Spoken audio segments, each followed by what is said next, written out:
Hello दोस्तों, welcome to PRT teacher classes. कैसे हो आप सभी? उम्मीद करता हूँ अच्छे होंगे, पढ़ाई कर रहे होंगे और अच्छे से अपनी तैयारी में लगे होंगे, क्योंकि परीक्षा भी बहुत जल्दी है। मार्च में आपके एग्ज़ाम होने हैं, ठीक है। तो मेहनत करिए ताकि आपको सफलता मिले, ठीक है।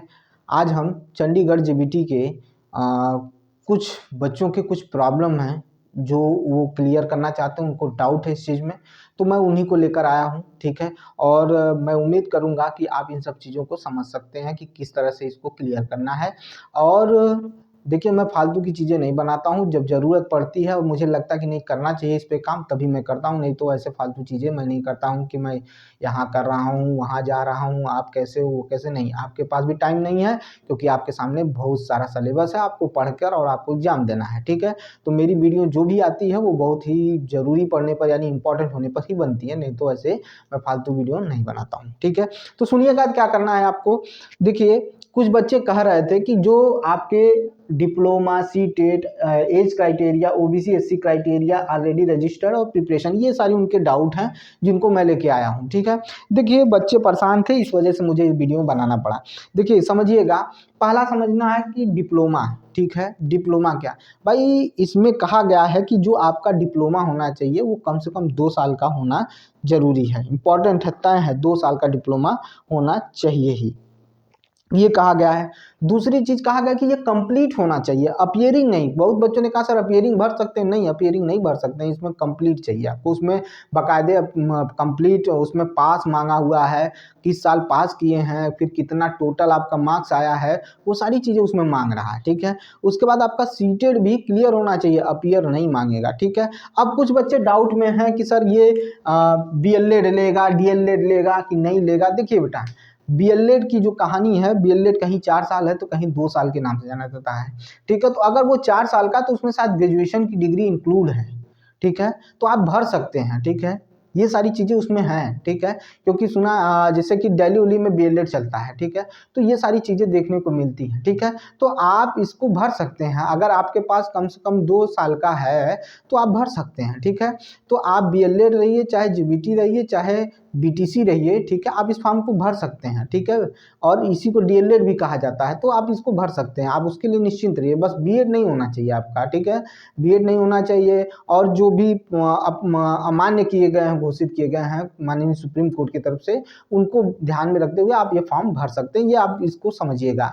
और मैंने कहा कि अपीयरिंग वाले इसको नहीं भर सकते हैं। आपका ग्रेजुएशन, कुछ बच्चे ने तो कहा कि सर ग्रेजुएशन कर लिए हैं, कंप्लीट कर लिए हैं, बीटीसी कर रहे हैं या डीएलएड कर रहे हैं, भर सकते हैं? नहीं भर सकते हैं बेटा, आप एकदम नहीं भर सकते हैं। आप सिर्फ क्या भर सकते हैं, अगर आप पास हैं तभी इसको भर सकते हैं, सीटेड पास हैं तभी भर सकते हैं। और सीटेड में 90 मार्क्स है आपका जनरल ओबीसी के लिए, तभी भर सकते हैं, ये भी जान लीजिएगा, ठीक है।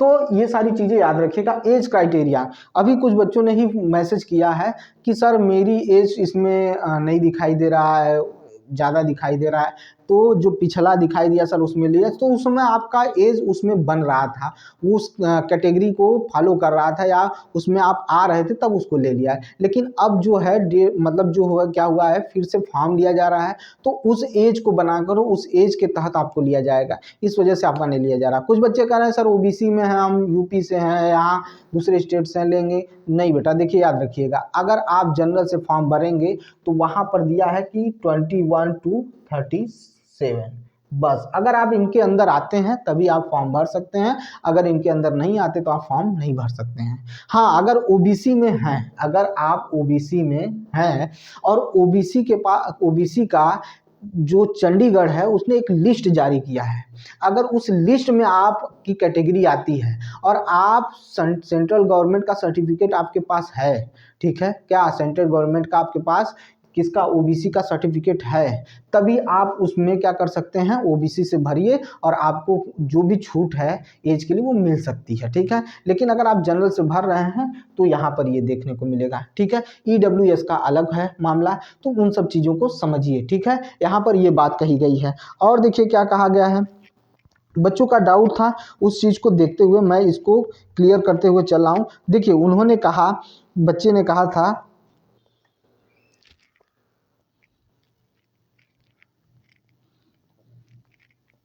हाँ कि सर कैसे देखें इस लिस्ट को। तो देखिए आपको लिस्ट को देखने के लिए बहुत ज़्यादा दिक्कत नहीं है, आप ऑफिशियल वेबसाइट पर चले जाइए जहाँ जेबीटी का पूरा एडवर्टाइजमेंट आया हुआ है, ठीक है, उसी पर क्लिक करिए, आपको मिल जाएगा लिस्ट। ठीक है, देखिए मैं आपको लिस्ट दिखा देता हूँ। उस लिस्ट में अगर आपकी कैटेगरी आती है तब आप क्या करेंगे, जनरल में काउंट किए जाएंगे, तब आप जनरल में काउंट किए जाएंगे। इस चीज़ को जान लीजिए।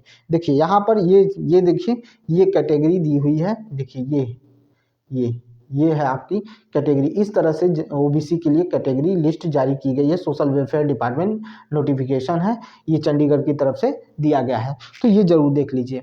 ठीक है, ये ओबीसी के लिए हुए ये है चीज़ें। अब देखिए यहाँ पर एससी की बात सुन लीजिए। एससी की भी एक लिस्ट जारी की गई थी बहुत पहले, जिसमें लगभग सभी कैटेगरी आ गई थी एससी की, तो आपको बहुत ज़्यादा परेशान होने की जरूरत नहीं है, आपका नाम निश्चित ही होगा, उसमें कोई सोचने की जरूरत नहीं है। लेकिन आपके पास भी गवर्नमेंट ऑफ इंडिया का क्या होना चाहिए, सर्टिफिकेट होना चाहिए। ठीक है, यहाँ बहुत से बच्चों में ये भ्रम होगा कि स्टेट गवर्नमेंट का ही सर्टिफिकेट काम कर जाएगा, नहीं करेगा, आप बनवा लीजिए। आपको बनवाने के लिए थोड़ी सी मशक्कत करनी पड़ेगी, थोड़ी सी मेहनत करनी पड़ेगी, लेकिन फॉर्म वो सर्टिफिकेट बन जाएगा। आपको एक फॉर्मेट बनवाना पड़ेगा, उससे आपका बन जाएगा। ठीक है, और उसमें बनवाने के लिए आपको मैं बता भी देता हूँ कि आपको एससी का सर्टिफिकेट बनवाना है तो आपके पास क्या होना चाहिए, करंट का स्टेट गवर्नमेंट का सर्टिफिकेट होना चाहिए, तभी आप सेंट्रल गवर्नमेंट का बनवा सकते हैं, नहीं तो नहीं बनवा सकते हैं। ये चीज़ हो गई। फिर ऑलरेडी रजिस्टर्ड, कुछ बच्चों का ये कहना था कि सर मैं जब फॉर्म फिलअप कर रहा हूँ तो वो फॉर्म फिलअप करने में जब सबमिट कर रहा हूँ, ठीक है, रजिस्टर कर रहा हूँ, रजिस्ट्रेशन शुरू कर रहा हूँ, तभी उसके बाद ही बता रहा है कि आपका रजिस्टर्ड है। देखिए क्या हुआ, दिक्कत क्या हुआ है, आप सिर्फ इतना करिए कि आप अपना मोबाइल नंबर और मेल जो ईमेल आईडी है उसको चेंज करके देख लीजिए एक बार। ठीक है, दूसरे नंबर से रजिस्टर करिए और दूसरा मेल यूज करके रजिस्टर करिए। अगर हो जाता है तब तो कोई बात नहीं, प्रॉब्लम सॉल्व है। अगर नहीं हो पाता तो ये डिपार्टमेंट की प्रॉब्लम है, डिपार्टमेंट से हम लोग बात कर रहे हैं, डिपार्टमेंट से लगातार संपर्क में बनाने की कोशिश कर रहे हैं। ठीक है, तो अगर ऐसा कुछ भी न्यूज अगर आता है मेरे लिए तो मैं आपको तुरंत आपको बताऊंगा। और रही बात प्रिपरेशन की, अभी भी बहुत बच्चे भ्रमित है कि प्रिपरेशन कैसे, क्या करना है भाई, आपको 9th और 10th की सारी बुकें पढ़ जानी है। 9th और 10th की सारी बुकें क्या करनी है, पढ़नी है आपको। ठीक है, और वो सारी बुकों में ऐसा नहीं है कि सारी बुकें पढ़नी है, जो आपका सिलेबस है उस सिलेबस को देख लीजिए, उस सिलेबस के हिसाब से आप पढ़िए। और अगर अच्छे से समझना है तो क्या करिए, प्रीवियस ईयर क्वेश्चन पेपर देख लीजिए, वहां से आपको एकदम डाउट क्लियर हो जाएगा कि चीजें पूछ क्या रहा है। ठीक है, और उससे पढ़िए। और जो करंट के जो एग्जाम हो रहे हैं, शायद टीजीटी के भी जो एग्जाम होंगे, पेपर आए हैं, उसमें के भी कुछ टॉपिक आपसे मैच कर रहे हैं, उसको भी पढ़ जाइए। ठीक है, और अच्छे से तैयारी करिए। ये समस्या आपकी है और आप इसमें लगे रहिए, मेहनत करिए, ये आपकी सॉल्व हो जाएगी। ठीक है, जब आप पढ़ेंगे तो आपके अंदर खुद कॉन्फिडेंस आएगा। ठीक है, और आपको कहीं कहीं परेशान होने की जरूरत नहीं है, आपको सारी चीजें आपके अगल बगल सारी चीजें अवेलेबल हैं, आप सिर्फ पढ़िए, प्रिपरेशन करते रहिए। ठीक है, और मैं भी जल्द ही आपके लिए साइंस की वीडियो लगातार लेके आने वाला हूँ, आपको अच्छी लगेंगी, आप पढ़िएगा उनको, आपकी चीजें तैयार होती जाएंगी। ठीक है, तो आपके पास टाइम कम है लेकिन पढ़िए, मेहनत करिए। मिलते हैं नेक्स्ट वीडियो में। अगर मेरा वीडियो अच्छा लगा हो तो शायद शेयर करिएगा, लाइक करिएगा और सब्सक्राइब करिएगा। धन्यवाद।